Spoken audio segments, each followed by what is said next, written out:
12வது கேள்வி.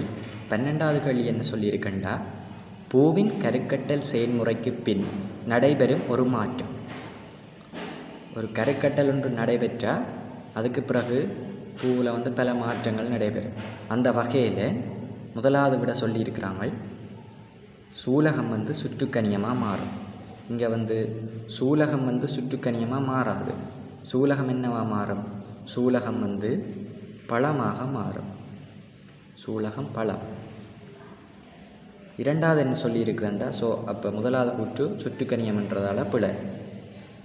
இரண்டாவது கூற்று என்ன சொல்லியிருக்கண்டா, சூழ் வித்துக்கள் வித்தாக மாறுதல். சூழ் வித்துக்கள் என்னவா மாறப்போகுது? வித்தாக தான் மாறப்போகுது. இது உங்களோட புக்கில் உள்ளதை அப்படியே போட்டிருக்கிறாங்க.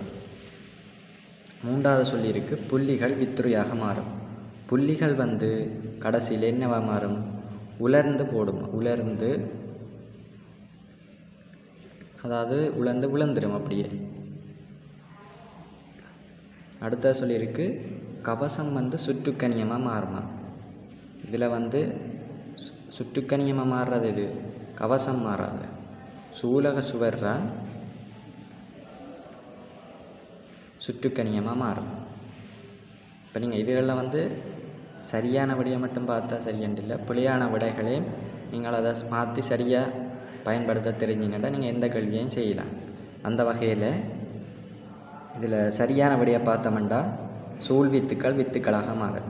அதை விட சூலகம் பழமாக மாறும். அதோட சூழ் வித்துக்கள் வித்தாக மாறும். ஓகே, இதுதான் இந்த கேள்வி.